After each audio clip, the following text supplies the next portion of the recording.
तो आज देश का बजट पेश होने वाला है। सुबह 11 बजे सदन की निचली अदालत में वित्त मंत्री निर्मला सीतारमण 7वीं बार बजट पेश करेंगी। नमस्कार, हमारी खास पेशकश ग्राउंड रिपोर्ट में आपका स्वागत है और मैं हूं आपके साथ श्रुति श्रीवास्तव। नमस्कार, मैं हूं आपके साथ मनोज सक्सेना। ग्राउंड रिपोर्ट में आज हम बात करेंगे केंद्रीय बजट की। मोदी 3.0 अपने तीसरे कार्यकाल का पहला पूर्ण बजट पेश करने जा रही हैं। वित्त मंत्री निर्मला सीतारमण सुबह 11 बजे सदन में बजट पेश करेंगी। जनता को बजट से काफी उम्मीदें हैं। बजट उम्मीदों पर कितना खरा उतरने वाला है ये तो आने वाला समय बताएगा, लेकिन जनता बजट से क्या चाहती है ये हम आपको बताएंगे। बजट पर ग्राउंड जीरो से हमारे साथ तमाम रिपोर्टर्स जुड़ रहे हैं जो बताएंगे कि आखिरकार 3.0 मोदी सरकार का पहला बजट निर्मला सीतारमण जो पेश करने जा रही हैं उससे आम जनता, मैंगो पीपल, हर वर्ग, चाहे वो महिला हो, युवा हो, किसान हो, ग्रामीण हो, क्या उम्मीदें रख रहे हैं। और आज 5 साल का रोड मैप भी संभव बताया जाएगा, क्योंकि कल ही प्रधानमंत्री नरेंद्र मोदी ने कहा कि अमृतकाल के बजट का पहला बजट साबित होने वाला है। विकसित भारत 2047 के विजन पर यह बजट आधारित होगा। 5 साल के विजन को दर्शाएगा और जब बजट आता है तो सबसे पहले यह देखा जाता है कि बजट में आम जनता को कितनी छूट दी जा रही है। गरीब तबकों के लिए क्या कुछ किया जा रहा है, किसानों के लिए क्या बजट में होगा, इंफ्रास्ट्रक्चर को कैसे डेवलप किया जाएगा, जीडीपी कैसे मजबूत होगी, कितना इन्वेस्टमेंट होगा, रेलवेज, हाईवेज, रिन्यूएबल एनर्जी, हम ग्रीन कॉरिडोर की बात करें, ग्रीन इकोनॉमी को कैसे बूस्टअप किया जाएगा, रोजगार के कितने अवसर बढ़ेंगे, स्वास्थ्य जो महकमा है वो कितना और ज्यादा सुदृढ़ होगा, इन सारे, और टैक्स व्यवस्था कितनी अच्छी तरीके से और सुचारू होने वाली है, इन्हीं पर फोकस करते हुए आज का बजट ये बताया जा रहा है। जाहिर पर आज आएगा मोदी सरकार 3.0 का पहला बजट। निर्मला सीतारमण 7वीं बार बजट पेश करेंगी। सुबह 11 बजे लोकसभा में बजट पेश होगा। मोदी 3.0 के बजट में क्या खास होने वाला है, ग्राफिक्स के जरिए अपने दर्शकों को बता रहे हैं किस पर फोकस होगा। बजट में मोदी की गारंटी की झलक भी होगी। साथ ही आम आदमी को टैक्स से क्या राहत मिलेगी, अपने आप में बहुत बड़ा सवाल, चूंकि सर्विस क्लास, सैलरी क्लास जिसे मध्यम वर्ग भी कहा जाता है, एक अहम रोल देश के विकास में, देश की जीडीपी में रोल निभाता आया है, तो क्या उसे छूट मिलेगी। किसान, महिलाओं के लिए बजट में क्या खास होने वाला है, ये तमाम जानकारी आज हम आपको देने जा रहे हैं। काउंटडाउन एक तरीके से शुरू हो गया है। अब से ठीक 2 घंटे बाद सदन में वित्त मंत्री निर्मला सीतारमण 7वीं बार बजट पेश करेंगी। तो 6 बार से जो बजट पेश करती आई हैं, क्या उसी ढर्रे का बजट होगा या कुछ खास हमें मिलने वाला है, ये अपने आप में बहुत खास होगा। ये तस्वीर उस वक्त की आपको दिखा रहे हैं जब वित्त मंत्रालय पहुंची निर्मला सीतारमण और आज सफेद साड़ी में नजर आ रही हैं। तो जाहिर तौर पर उनकी पोशाक भी कई बार चर्चा का विषय बनी रहती है। कभी वो गुलाबी साड़ी में होती है, कभी वो नीली साड़ी में होती है, लेकिन आज वो सफेद साड़ी में है। तो जाहिर तौर पर यह भी एक विश्लेषण का लगातार सवाल बना रहेगा। कपिल श्रीमाली उदयपुर से हमारे साथ हमारे रिपोर्टर जुड़ेंगे कुछ ही देर में, और उदयपुर से रंजन दवे जोधपुर से जुड़ चुके हैं, फिर अशोक कुमार श्रीगंगानगर से, अनूप गुप्ता दिल्ली से, हिमांशु मित्तल कोटा से, यानी वो संवाददाता जो पल पल की अपडेट देते हैं और ये बताते हैं कि कैसे क्या उम्मीदें आज के बजट से होने वाली हैं। सीधे रुख हिमांशु आपकी तरफ करते हुए, कोटा की जनता को क्या उम्मीदें हैं, रिलीफ बजट क्या आज का बजट साबित होगा 2024? देखिए, फिलहाल जिस कैडर के साथ में हम हैं वो बहुत महत्वपूर्ण कैडर है। देश में अर्थव्यवस्था की जो रीढ़ है वो इसी तबके को कहा जाता है, किसान वर्ग, जो कि बहुत महत्वपूर्ण देश की इकोनॉमी के अंदर अपना रोल प्ले करते हैं। और यही तबका है जो देश के अंदर बहुत महत्वपूर्ण और संघर्ष के साथ में अन्न को उपजाता है। और फिलहाल कोटा के काला तालाब गांव में हम हैं, खेती किसानी से जुड़े हुए तमाम लोगों के बीच में हैं, और एक किसानों की पूरी जो चौपाल है वो आपको यहाँ पर नजर आएगी जी। सीधा इनसे कनेक्ट करते हैं। साहब, निर्मला सीतारमण आज अपना 7वां बजट पेश करने जा रही है, किस तरह से उम्मीद देश का किसान आज इस बजट से कर रहा है?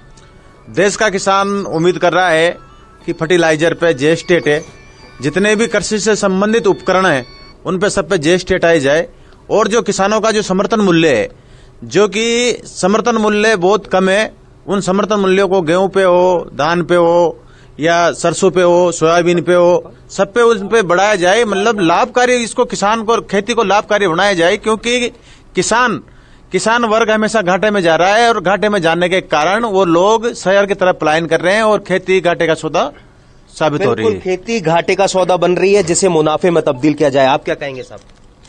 ये कहेंगे अभी जैसे पानी नहीं पड़ा तो नुकसान में जाती ही जाती है। जैसे पानी नहीं पड़ा, ज्यादा खरपतवार होगी, उसमें भी खर्च आता है।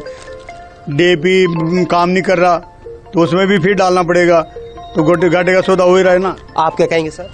सर, फसलों का उचित समर्थन मूल्य मिले। जाहिर तौर पर कृषि क्षेत्र में तमाम यहाँ पर लोगों को उम्मीदें हैं। और देखिए, अनूप गुप्ता भी हमारे साथ दिल्ली से हमारे संवाददाता जुड़ गए। अनूप, किस तरीके की हलचल दिल्ली में, चूंकि आज प्राइम स्टार है वित्त मंत्री निर्मला सीतारमण, उम्मीद भरी नजरों से, चाहे वो किसान हो, युवा हो, महिला हो, सभी देख रहे हैं। और किसान कह रहे हैं कि भाई घाटे का सौदा अब कृषि होता जा रहा है। कम से कम क्या ये माना जाए कि आज रिफॉर्म से जुड़ी हुई स्कीम भी कृषि क्षेत्र में देखने को मिलेंगी? किस तरह की हलचल दिल्ली में, सबसे पहले तो ये बताइए। देखिए, आपको बता दूं कि 11 बजे सबकी नजरें होंगी निर्मला सीतारमण पर जब वो बजट पेश करेंगी। और जाहिर सी बात है, जिस तरीके से प्रधानमंत्री नरेंद्र मोदी ने कल कहा कि ये अपने आप में एक बड़ा क्षण है, क्योंकि जिस तरीके से लगातार तीसरी बार एनडीए की सरकार सत्ता में आई है, केंद्र में आई है, ये पहला बजट होगा, अपने आप में बहुत प्रमुख है। और कल प्रधानमंत्री नरेंद्र मोदी ने बता दिया कि विकसित भारत का संकल्प लेकर के जो पिछले 10 सालों से बीजेपी की सरकार, एनडीए सरकार काम कर रही है, उसको आगे बढ़ाया जाएगा। देखिए, 10:15 बजे कैबिनेट की बैठक है जिसमें इस बजट को अप्रूव किया जाएगा और उसके बाद 11 बजे निर्मला सीतारमण पेश करेगी, जहां पर कहीं ना कहीं जो सूत्र बता रहे हैं उसके मुताबिक सभी क्षेत्रों में कुछ ना कुछ दिया जाएगा, चाहे वो कृषि क्षेत्र हो, इंफ्रास्ट्रक्चर को लेकर के हो, रोजगार सृजन पर ज्यादा फोकस रहने वाला जो सूत्र बता रहे हैं। इसके अलावा आपसे हम समझ रहे हैं लगातार, चूंकि नॉर्थ ब्लॉक पहुंच चुकी है, वित्त मंत्रालय पहुंच चुकी है निर्मला सीतारमण, तो तस्वीरें भी आपने हमें पहुंचाई हैं, दर्शकों तक हम पहुंचाने की कोशिश कर रहे हैं लगातार। क्या अभी भी वो वित्त मंत्रालय में है? आगे वो कहां पर मौजूदगी उनकी रहेगी? किस तरीके से क्रमबद्ध तरीके से जो परंपरा चलती आई है उसको निभाएंगी वो? देखिए, वहां से राष्ट्रपति भवन जाने का कार्यक्रम होता है, उसके बाद वो पार्लियामेंट आएंगी, वहां पर कैबिनेट की बैठक होती है, उस कैबिनेट की बैठक में अप्रूवल होता है बजट का, और उसके बाद जो टॉप मिनिस्टर्स हैं उनके साथ प्रधानमंत्री नरेंद्र मोदी की 1-to-1 मुलाकात होती है। और उसके बाद 11 बजे जो है वो निर्मला सीतारमण लोकसभा में अपना बजट पेश करेंगी। देखिए, ये पूरा सिलसिलेवार घटनाक्रम है, बहुत ही कह सकते हैं कि महीनों की मेहनत के बाद बजट तैयार किया जाता है, जिसे निर्मला सीतारमण आज पेश करेंगी। देखिए, सबकी निगाहें हैं क्योंकि प्रधानमंत्री नरेंद्र मोदी ने एक रूपरेखा बना दी है, चूंकि इसलिए भी चुनौती और जिम्मेवारी ज्यादा है क्योंकि देखिए, ये तीसरी बार एनडीए की सरकार बनी है, प्रधानमंत्री नरेंद्र मोदी के नेतृत्व में सरकार बनी है।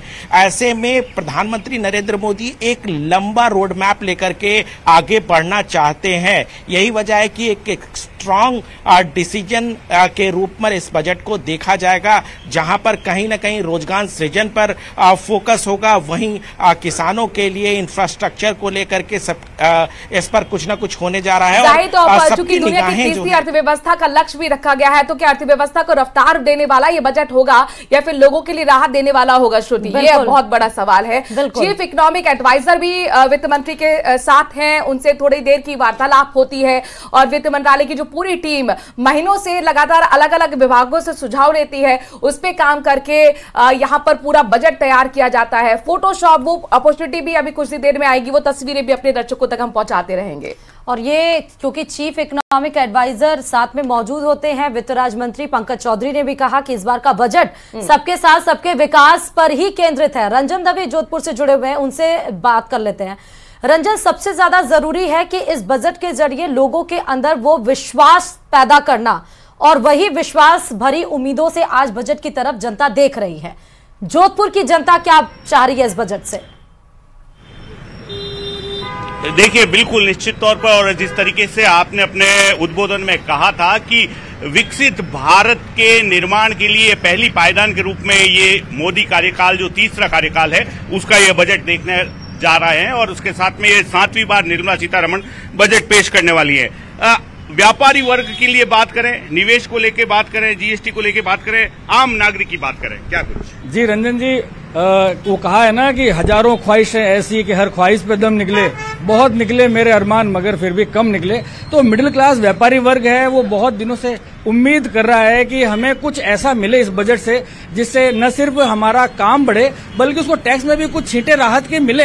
बारिश का मौसम है, मानसून का सत्र है, तो मेरा ये इसमें जो नए बजट आ रहा है केंद्र का उससे एक्सपेक्टेशन जो ये है कि सरकार देखिए मिडिल क्लास जो है आज बढ़कर के 50 से 60 लाख के बीच में आ चुका है। उसमें भी अगर आंकड़ों को देखेंगे तो देश के 150 करोड़ की जो जनसंख्या है रंजन जी, उसमें आपको आश्चर्य होगा कि सिर्फ 8 करोड़ 18 लाख फाइलें पिछली बार इनकम टैक्स रिटर्न के लिए भरी गई हैं, जिसमें से एक्चुअल रिटर्न कितने ने भरा है, कितने ने टैक्स दिया है, वो है सिर्फ 2 करोड़ से भी कम है। यानी कि 1.33% लोग इस देश में टैक्स दे रहे हैं और लगभग 148.7 करोड़ लोग उसको एंजॉय कर रहे हैं। तो आपका कहने का मतलब ये है कि आम जनता जो मिडिल मैन है, कॉमन मैन है, मिडिल मैन है, उसको लेकर के इस बजट में कुछ न कुछ होना चाहिए, बिल्कुल होना चाहिए। और मैं तो ये कहूंगा कि जो पॉलिटिकली अगर आप देखेंगे तो उसका असर इस चुनाव में देखने को मिला है। सरकार और मोदी जी और जो हमारे वित्त मंत्री हैं वो इस भावनाओं को भी समझती है और निश्चित रूप से चाहे 80C का मामला हो जिसमें कि अभी तक देखिए 10 साल हो रहे हैं और उसी पर अटके हुए हैं हम 1.5 लाख तक, और उस 1.5 लाख में भी 20-25 तरह की स्कीम्स हैं जिनको डाल के रखा गया है। जी, आप क्या कहेंगे कि किस तरीके? देखिए मोदी सरकार इस बार जबरदस्त बहुमत के साथ आई है, गठबंधन के साथ आई है और पूरे विश्व की आज नजर भारत के इस बजट में है जो निर्मला सीतारमण जी महिला शक्ति का हाथ में जो रख रही है और ये विकसित भारत की तस्वीर इसमें नजर आएगी। इस बार उम्मीद है कि इसमें टैक्स स्लैब भी बढ़ेगा और साथ ही जीडीपी में भी इस बार प्रोग्रेस करेगी और ये इस बजट के अंदर हर वर्ग के लिए कुछ न कुछ होगा, हर वर्ग के लिए कुछ होगा। सामान्य आदमी की बात करें, कॉमन मैन की बात करें तो इस बजट से आपको क्या उम्मीद है? क्योंकि बड़ी उम्मीद के साथ मैं वोट दिया था। माननीय देश के प्रधानमंत्री नरेंद्र दामोदर मोदी जी से आशा यही रहेगी कि विशेषकर युवाओं के लिए ज्यादा से ज्यादा बजट कुछ करें, युवाओं को रोजगार के लिए डेवलपमेंट के लिए रोजगार की आस रहेगी, हमें युवाओं को रोजगार के लिए ज्यादा से ज्यादा लोगों को रोजगार मिलना चाहिए। व्यापारी वर्ग की अगर मैं बात करूं तो व्यापार को लेकर के क्या कुछ समस्या है जिसका समाधान इस बजट के माध्यम से? व्यापार वर्ग को लेकर सर एक महत्वपूर्ण समस्या है जिसे हर व्यापारी आज के समय में जूझ रहा है, वो है बहुत सारी चीजों का ऑनलाइन व्यापार भी होता है, जिस कारण से जो व्यापारी होते हैं जो जन सामान्य के लिए हर समय उपलब्ध रहते हैं, एक रोड पर रिटेलर, सामान्य दुकानदार, इन व्यापारी वर्ग पर इस कारण से ऑनलाइन व्यापार से इसका फर्क तो पड़ता है। सरकार को थोड़ा सा इस पर प्रतिबंध लगाना चाहिए, हर चीज का व्यापार पर खास फोकस होना चाहिए, ये व्यापारी वर्ग कह रहे हैं। जैसे जाहिर तौर पर रेवेन्यू कलेक्शन इस बार बड़ा है रंजन, तो उम्मीद है कि राहत अब व्यापारियों को, खासतौर पर जो छोटे व्यापारी हैं जो दुकानें चलाते हैं उनको मिले। अब जरा श्रीगंगानगर का रुख कर लेते हैं। ये देखिए तस्वीरें सीधे आ गई हैं नॉर्थ ब्लॉक से और जिसका हम इंतजार कर रहे थे। हर साल इसी तरह की तस्वीरें सामने आती हैं। वित्त राज्य मंत्री पंकज चौधरी, वित्त मंत्री निर्मला सीतारमण सफेद साड़ी में मौजूद है और इसे वही खाता कहा जाता है क्योंकि अब डिजिटल माध्यम के जरिए बजट पेश किया जाता है। पहले एक सूटकेस हुआ करता था, आपको याद है, तो इसका रिप्लेसमेंट अब वही खाता से हो चुका है। लाल रंग का ये वही खाता होता है, इस बार भी लाल रंग का ही वही खाता रखा गया है। ये फोटो अपॉर्चुनिटी जहां पर पूरे जो वित्त मंत्रालय की टीम है वो साथ में नजर आ रही है।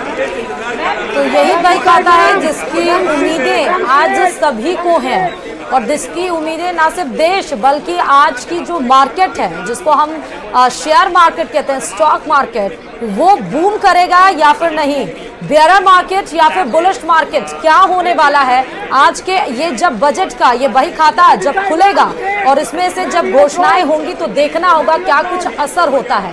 फिलहाल वित्त मंत्री 7वीं बार वही खाता पेश करने की तरफ अग्रसर है।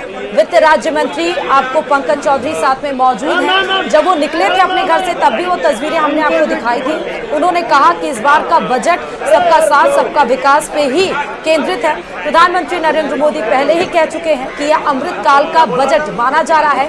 5 साल के इस बजट के जरिए सरकार के 5 साल का विजन दिखाया जाएगा और अब परंपरागत तरीके से वित्त मंत्रालय से निकलते हुए वित्त मंत्री निर्मला सीतारमण सीधे राष्ट्रपति भवन पहुंचेंगी। राष्ट्रपति भवन में, जहां राष्ट्रपति महामहिम द्रौपदी मुर्मू से परमिशन लेंगी और उसके बाद प्रतिबद्ध तरीके से वो संसद पहुंचेंगी।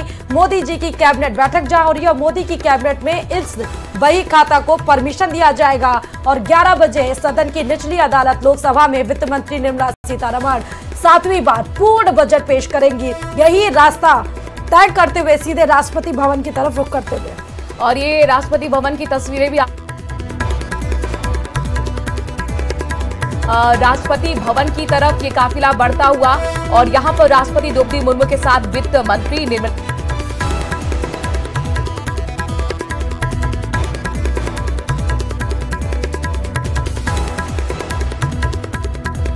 और उनसे मंजूरी लेने के बाद, परमिशन लेने के बाद जो काफिला है वित्त मंत्री निर्मला सीतारमण का, वो पहुंचेगा संसद, जहां पर 10 बजे के आसपास बताया जा रहा है कि कैबिनेट की बैठक होगी। वहां पर भी कैबिनेट से परमिशन ली जाती है। चूंकि मोदी 3.0 का ये पहला बजट है और इसीलिए सभी की निगाह इस बात पर टिकी हुई है कि आखिरकार युवा जिन पर खास फोकस रहता है, किसान जिन पर खास फोकस रहता है, महिलाएं जिन पर खास फोकस रहता है, इनके लिए क्या कुछ खास इस बार होने वाला है। उम्मीद भरी निगाहों से वित्त मंत्री निर्मला सीतारमण की तरफ हर वर्ग देख रहा है। कितनी बड़ी सौगातें होंगी, क्या देश की अर्थव्यवस्था को रफ्तार देने वाला ये बजट होगा, यानी कि कुछ कड़े फैसले होंगे, या फिर चूंकि देखिए हमेशा प्रधानमंत्री नरेंद्र मोदी आत्मनिर्भर सरकार की तरफ इशारा करते रहे हैं। फ्री बीज से हमेशा जो सरकार है मौजूदा वो बचती रही है। तो कैसी सौगातें होंगी, किस तरह की सौगातें होंगी, रिफॉर्म्स होंगे, क्या नई स्कीम्स होंगी, लगातार ये सवाल बना हुआ है, जिसका कुछ ही देर बाद जवाब नहीं मिलेगा। आपसे कुछ ही देर बाद 11 बजे जब वित्त मंत्री निर्मला सीतारमण बजट 7वीं बार पेश करेंगी, क्या 6 बार से जो लगातार बजट पेश हो रहा है उसी ढर्रे पर यह बजट देखने को मिलेगा, या इसमें इस बार कुछ खास होने वाला है। हालांकि हमें यह नहीं भूलना चाहिए 7 जून को प्रधानमंत्री नरेंद्र मोदी ने मध्यम वर्ग को खास तौर पर कोट किया था और कहा था कि काफी बड़ी भूमिका देश में रहती है, लेकिन जब भी बजट पेश होता है तो हमेशा हाशिए पर मध्यम वर्ग ही नजर आता है। लगातार हेडलाइंस बनती हैं कि इनकम टैक्स में छूट मिलेगी, क्या टैक्स स्लैब में बदलाव होगा, उम्मीदें होती हैं, लेकिन बहुत ज्यादा हमें चेंजेस देखने को नहीं मिलते हैं। और इसीलिए आखिरी बार 2019 में जरूर चेंज हुए थे, लेकिन क्या इस बार अब यहां पर छूट मिलेगी, ये अपने आप में बहुत बड़ा सवाल है। जो 2 टैक्स स्लैब है, क्या उन दोनों के लिए ही छूट होगी, ये भी हम लगातार चर्चा करते रहेंगे अपने एक्सपर्ट के साथ। साथ ही जी अलग होता है और जो आम जनता जिसके लिए कॉमन जो टैक्स स्लैब होता है वो अलग होता है। टैक्स स्लैब की बात अलग होती है। दूसरी तरफ हम नेशनल हाईवेज इंफ्रास्ट्रक्चर की बात करते हैं, कितनी इन्वेस्टमेंट कितना हो रहा है, नेशनल हाईवेज कितना बन रहा है, स्वास्थ्य महकमे की हम बात करते हैं। दूसरी तरफ ग्रीन कॉरिडोर, ग्रीन बेल्ट की तरफ सरकार का फोकस है। प्राइमरी, सेकेंडरी और टर्शरी सेक्टर, क्योंकि टर्शरी सेक्टर वो सर्विस सेक्टर भी कहा जाता है जिसका सबसे ज्यादा अगर हम योगदान देखें आपके जीडीपी में, आपकी अर्थव्यवस्था में सबसे ज्यादा। तो हालांकि टर्शरी सेक्टर अब आ चुका है। जब भारत 1947 की बात करें तब प्राइमरी सेक्टर जिसको किसान जो कि देश की अर्थव्यवस्था की रीढ़ की हड्डी माना जाता है, उसका कंट्रीब्यूशन अर्थव्यवस्था में सबसे ज्यादा था। लेकिन अब सर्विस जो सेक्टर है उसका कंट्रीब्यूशन सबसे ज्यादा है और सबसे ज्यादा वही कि बाजार में सबसे ज्यादा लोगों के हाथों में पैसा हो ताकि लोग अपने मन चाहे प्रोडक्ट को खरीद सके, इतना उनके पास पैसा होना चाहिए। और इसके लिए ही बजट में जरूरी है कि आप टैक्स स्लैब में छूट दें। छूट के अलावा भी ये देखना चाहिए कि सरकार को अपना जो खर्चा है उसमें कमी लाने की जरूरत है, क्योंकि वरना सरकार को लॉस होगा और सरकार को अगर घाटा होगा जाहिर तौर पर, चूंकि देखिए बजट का मतलब यही होता है कि खर्चा और आमदनी में एक तरीके से बैलेंस। अरबाज हमारे संवाददाता जुड़ गए हैं जयपुर से और जरा पिंक सिटी का भी रुख कर लेते हैं। अरबाज जरा बताइए कहां पर हम मौजूद हैं और आखिरकार जयपुर पिंक सिटी राजधानी की जनता वित्त मंत्री निर्मला सीतारमण से क्या उम्मीद कर रही है? जी बिल्कुल, देखिए कि बजट बहुत ही खूबसूरत शब्द है जो कि आप अभी थोड़ी देर पहले बता रही थी कि इस बार मध्यम वर्गीय लोगों के चेहरे पे थोड़ी मुस्कान लाने की बात है।